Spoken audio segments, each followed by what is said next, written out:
Olá, meus queridos, é bom estarmos juntos uma vez mais e obrigado por este privilégio de podermos estudar um pouco mais sobre a carta do apóstolo Paulo aos Colossenses.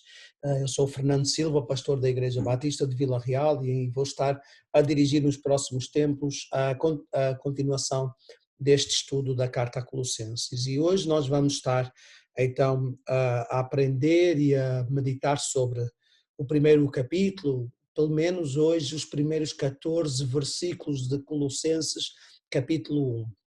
E desde já, muito obrigado por este privilégio e esta oportunidade de poder vos servir, de poder estar convosco para aprendermos acerca desta carta tão importante para a vida da Igreja. E nós vamos estar a falar um pouco sobre toda a sabedoria e entendimento.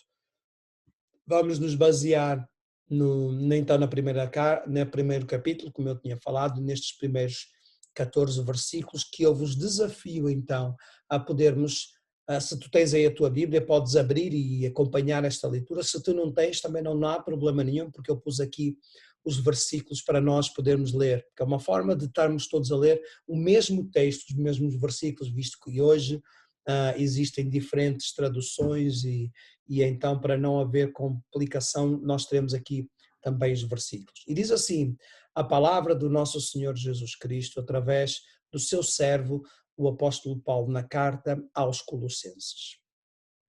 Paulo, apóstolo de Jesus Cristo, pela vontade de Deus, e o irmão Timóteo, aos santos irmãos fiéis em Cristo que estão em Colossos, a graça a vós e paz da parte de Deus, nosso Pai, e do Senhor Jesus Cristo.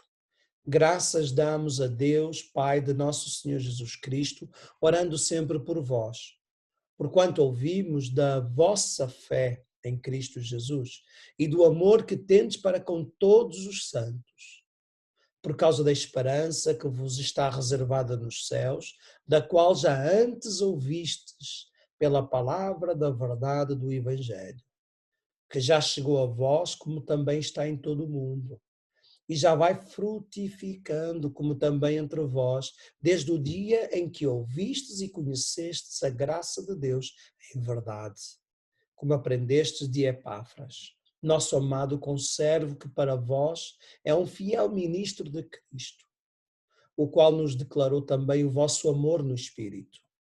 Por esta razão, nós também, desde o dia em que o ouvimos, não cessamos de orar por vós e de pedir que sejais cheios do conhecimento da sua vontade em toda a sabedoria e inteligência espiritual, para que possais andar dignamente diante do Senhor, agradando-lhe em tudo, fortificando em toda a boa obra e crescendo no conhecimento de Deus, corroborados em toda a fortaleza, segundo a força da sua glória, em toda a paciência e longanimidade com gozo, dando graças ao Pai que nos fez idôneos para participar da herança dos santos na luz, o qual nos tirou da potestade das trevas e nos transportou para o reino do Filho do seu amor,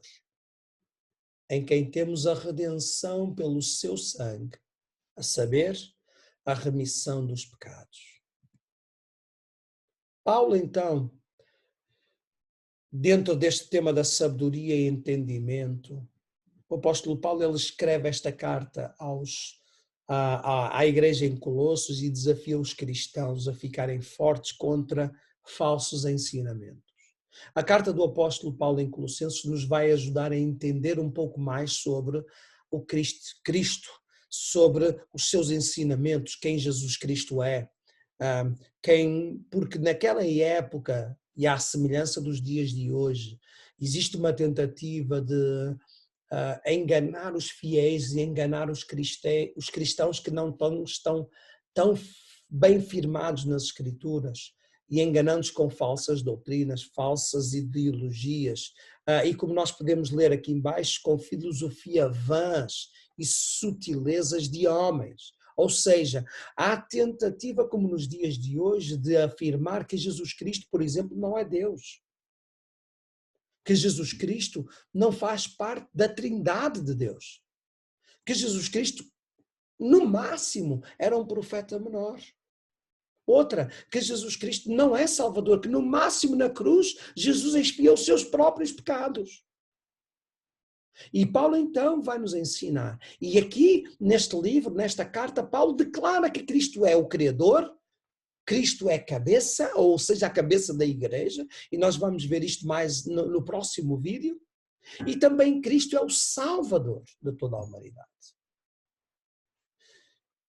E que tudo o resto que nos vierem dizer, que não seja bem firmado nas Escrituras, que vai para além disto, que não confirma estas verdades centradas nas Escrituras, é tudo heresia, é tudo falsa doutrina. E nós devemos estar preparados, bem firmes, bem firmados para combater estas heresias. E Paulo então vai nos falar na esperança. E na esperança pela palavra. E Paulo ele escreve aqui aos fiéis de uma forma íntima, como quem escreve para a sua família. Na intimidade do meu lar eu consigo ter conversas do foro íntimo com os meus familiares, com os meus filhos, com a minha esposa, e conseguimos conversar, como se costuma dizer, mais abertamente e abrir o nosso coração, de forma a sermos totalmente transparentes no nosso meio. E aqui Paulo é isso que faz.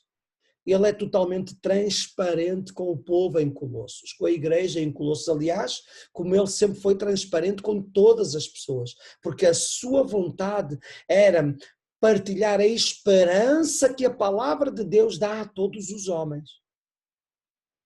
E esta esperança, ela fala-se acerca da fé e do amor. E Paulo, ele vai dizer que a sua fé e o seu amor são por causa da esperança que a palavra de Deus dá. Porquê? Porque essa esperança está preservada nos céus em Cristo. E ele entrega esta mensagem importante da graça, da paz de Deus, o Pai, como nós podemos ler logo no versículo 1 e 2. Paulo diz assim: aos irmãos em Cristo que estão em Colossos, a vocês, graça e paz da parte do nosso Pai e do Senhor Jesus Cristo. E do Senhor Jesus Cristo. Paulo afirma então aqui aos irmãos em Colossos que ele tem orado, não só ele, mas ele e outros têm orado pelo povo em Colossos, pela igreja em Colossenses, desde o momento que ouviram falar da conversão deles. Ou seja, desde o momento que aquela comunidade se tornou família de Paulo. Nossa família. Por isso que nós nos tratamos a todos por irmãos. E por isso que nós, como cristãos, devemos viver uma vida em que nos vamos exortar, aconselhar, ajudar uns aos outros, porque somos família, somos irmãos, temos o mesmo Pai, que é Deus, através de Jesus Cristo. E Paulo, então, é isso que nos vai ensinar, não é? E ele fala sobre esta esperança.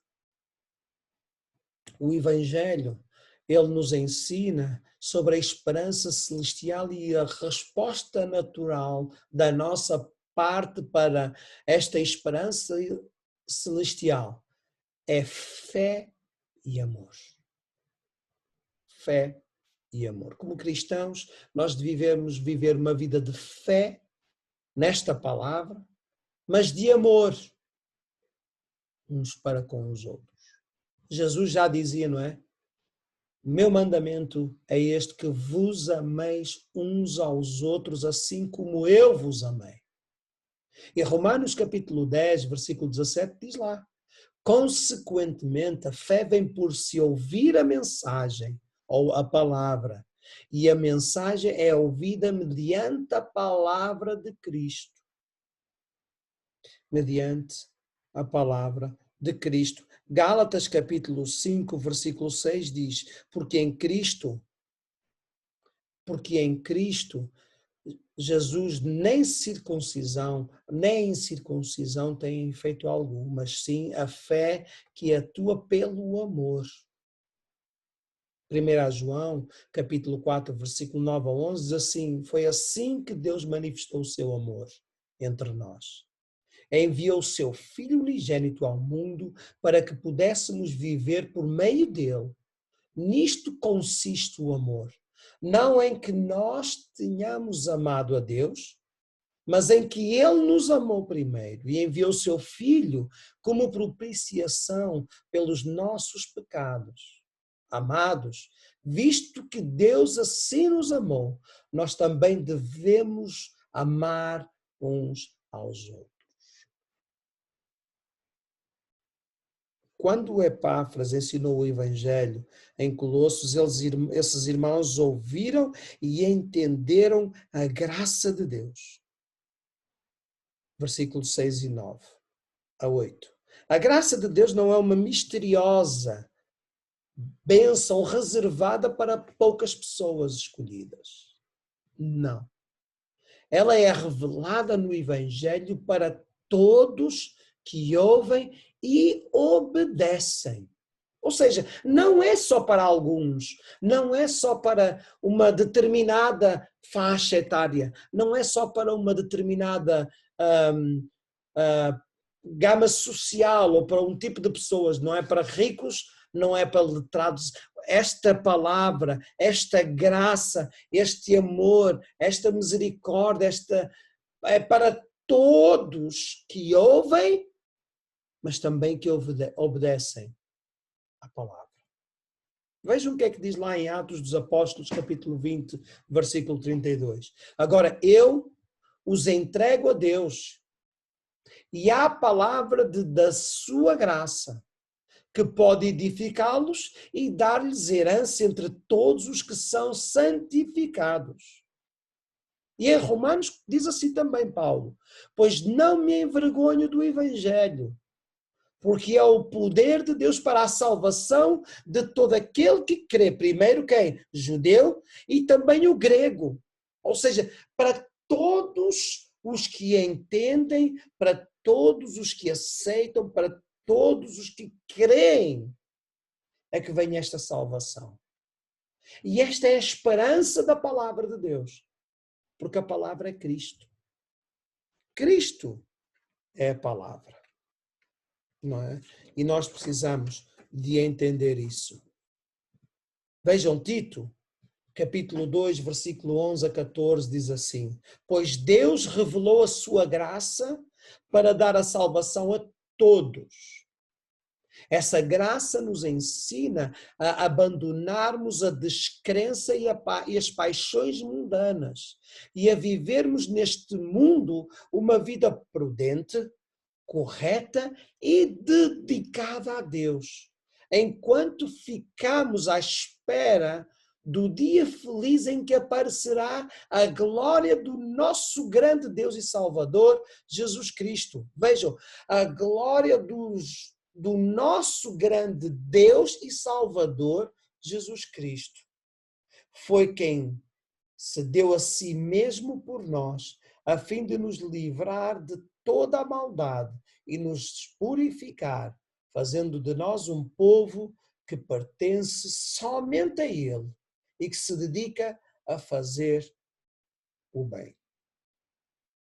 Ou seja, esta graça que o apóstolo Paulo fala, de facto já estava a produzir fruto entre o povo em Colossenses, entre a igreja em Colossos, bem como já vinha a fazer no mundo inteiro, diz-nos ele isso no versículo 6, assim, vejam,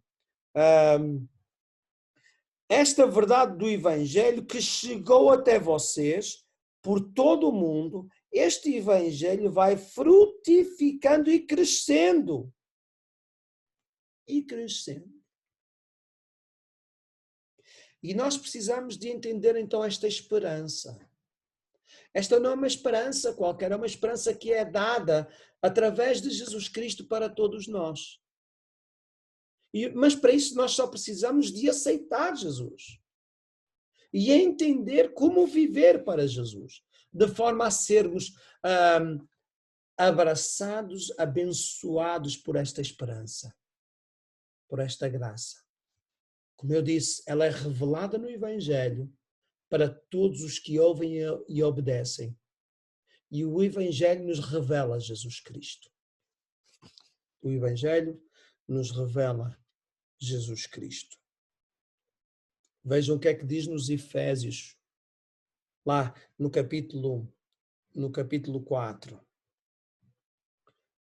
Ou seja, como é que nós precisamos então de continuar firmes na verdade em Cristo Jesus?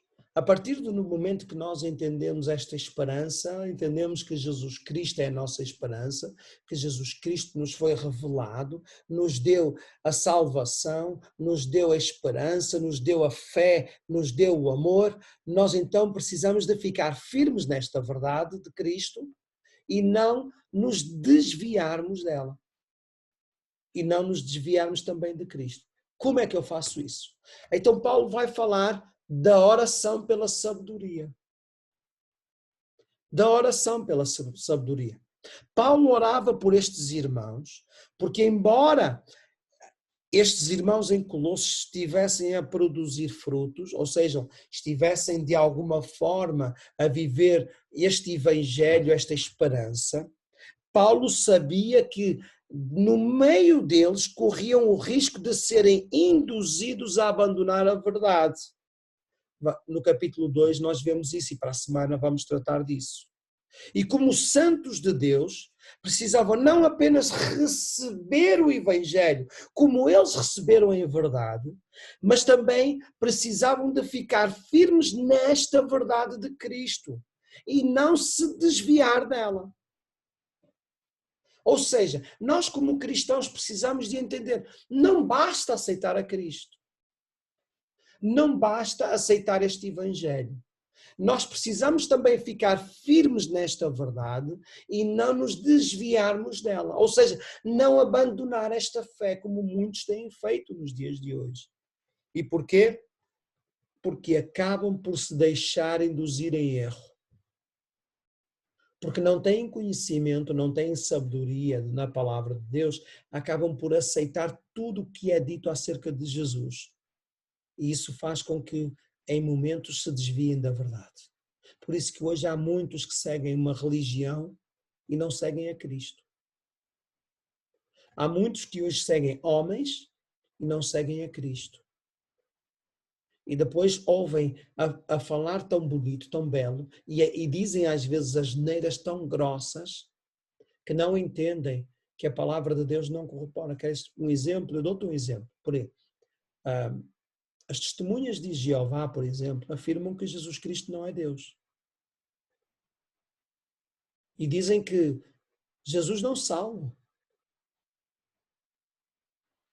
E que não existe salvação fora das testemunhas de Jeová. Queres outro exemplo? Os adventistas têm Jesus Cristo como irmão de Satanás. E na doutrina adventista, quem salva é Satanás, que expiou os pecados do mundo. Então nós precisamos de estar firmes e pedir oração por sabedoria. Para quê? Para não nos desviarmos da nossa fé, do conhecimento, da verdade que existe apenas em Jesus Cristo. E então, Efésios capítulo 4, 11 a 16 diz, e ele mesmo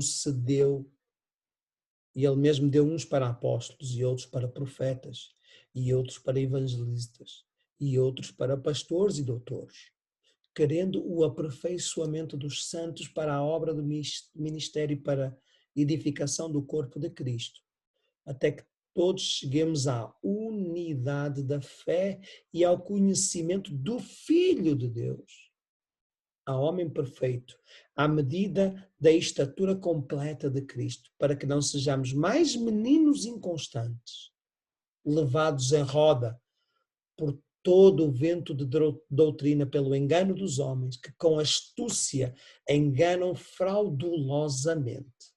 Antes, seguindo a verdade em amor, cresçamos em tudo naquele que é a cabeça, Cristo, do qual todo o corpo bem ajustado ligado pelo auxílio de todas as juntas, segundo a justa operação de cada parte, faz o aumento do corpo para a sua edificação em amor. Em amor. Estão a ver?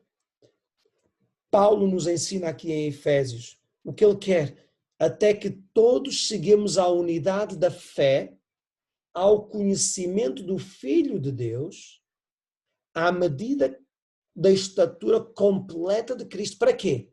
Para não sermos mais meninos inconstantes, para não nos deixarmos levar por doutrinas falsas, por engano dos homens que usam a palavra de Deus para apenas enganar e iludir as pessoas.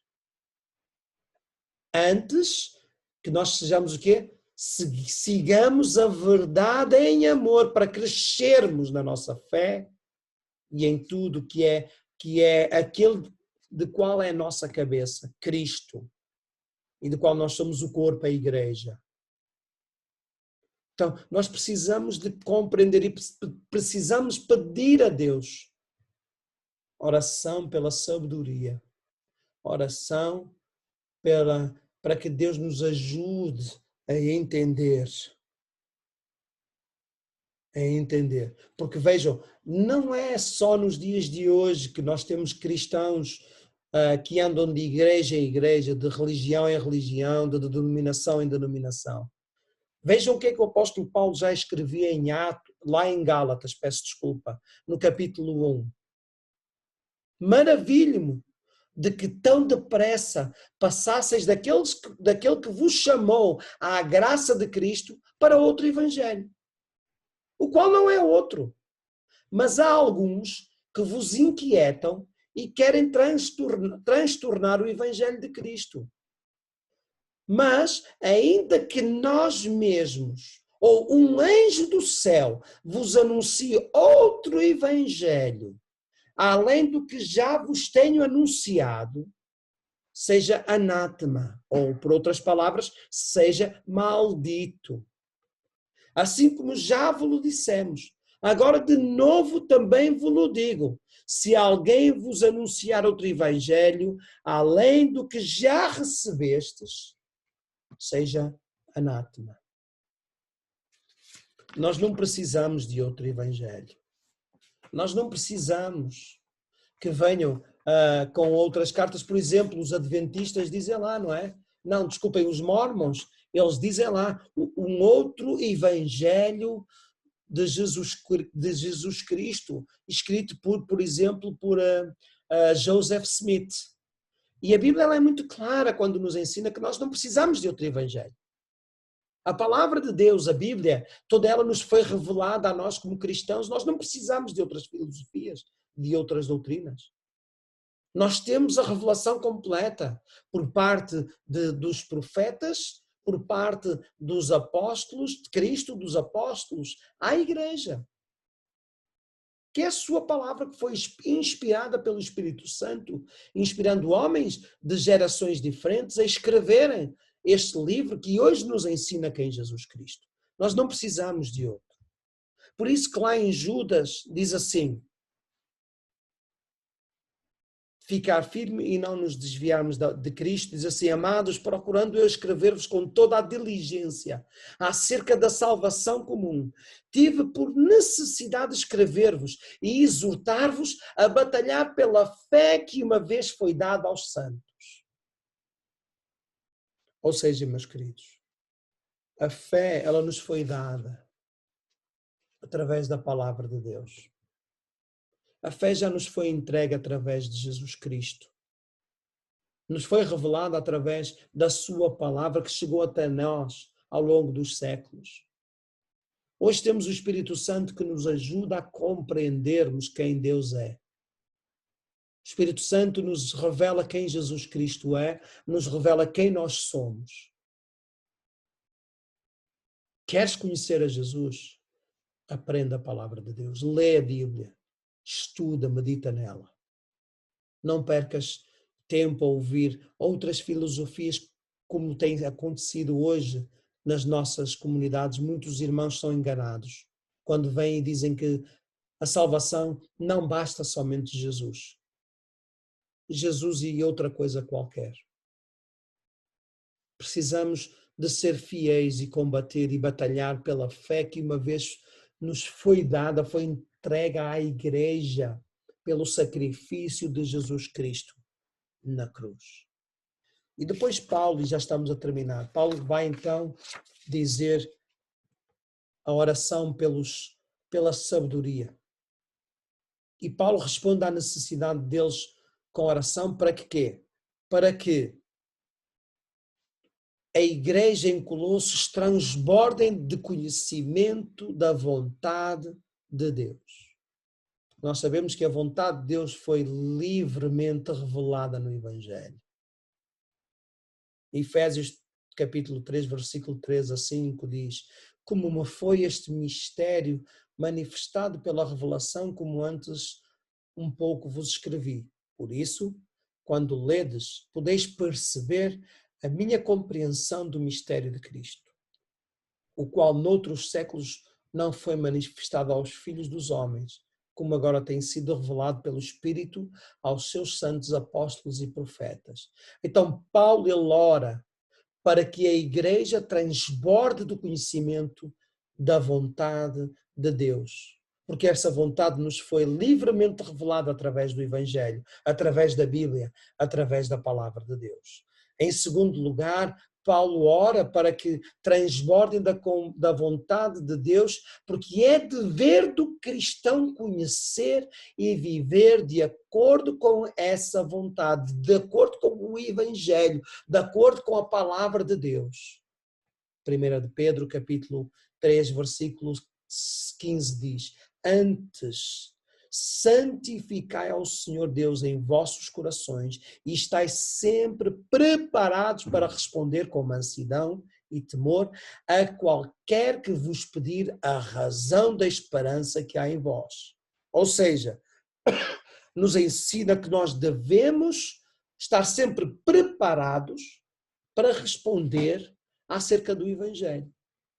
Nós devemos estar sempre preparados para partilhar o plano da salvação, para falar acerca de quem Jesus Cristo é. E a oração do apóstolo Paulo vai nesse sentido. E hoje nós também precisamos de transbordar no conhecimento da palavra, porque é nosso dever como cristãos, porque nos foi dada a ordem por Jesus: ide e pregai o Evangelho. Também Paulo diz que o Evangelho não é uma revelação de sabedoria humana, mas é uma revelação da mente espiritual de Deus. Ou seja, Deus nos revela o Evangelho, Deus nos revela Jesus Cristo, para que nós possamos entender o plano que Deus tem para a humanidade. Coríntios, não é? Porque a palavra da cruz é loucura para os que perecem, mas para nós que somos salvos é o poder de Deus, porque está escrito: destruirei a sabedoria dos sábios e aniquilarei a inteligência dos inteligentes. Onde está o sábio? Onde está o escriba? Onde está o inquiridor deste século? Porventura, não tornou Deus louca a sabedoria deste mundo? Por isso que muita gente não entende o Evangelho. Porque o Evangelho, ele se vive pela fé, se entende pela fé, se conhece pela fé. E não pela sabedoria e inteligência humana. Porque a inteligência e a sabedoria humana não conseguem compreender o conhecimento o Evangelho de Cristo. E por fim, o apóstolo Paulo ora para que a igreja viva de modo digno no Senhor Jesus, versículo 10, não é? De forma de Jesus. É interessante, não é? As pessoas que têm apenas um entendimento intelectual do Evangelho, conseguimos diferenciá-las daqueles que espiritualmente têm uma vida transformada. É diferente. Há muitos que têm inteligência, têm uma inteligência do que é as Escrituras, mas não vivem essas mesmas Escrituras, não vivem. Mas nós que somos cristãos, nós vivemos, não apenas temos a inteligência do Evangelho, mas vivemos principalmente o Evangelho. A pessoa que pratica, que crescerá em discernimento espiritual para agradar ao Senhor. Vejam, por isso não sejais insensatos, mas entendei qual seja a vontade do Senhor. Esta é a minha oração, que o amor de vocês aumente cada vez mais em conhecimento e em toda a percepção para discernirem o que é melhor, a fim de serem puros e irrepreensíveis até ao dia de Cristo. Por isso, nós precisamos de entender estas coisas, não é? Nós precisamos de viver o cristianismo. Precisamos de viver de modo digno, a agradar, a honrar. Por isso que nós aprendemos que tudo aquilo que nós fizermos, quer por ações e por palavras, devemos fazê-la para o Senhor. Tudo que nós fazemos. A nossa vida deve ser consagrada e dedicada a Cristo. Porque somos feitura sua, criados em Cristo Jesus, para as boas obras, as quais Deus preparou para que nós andássemos nelas.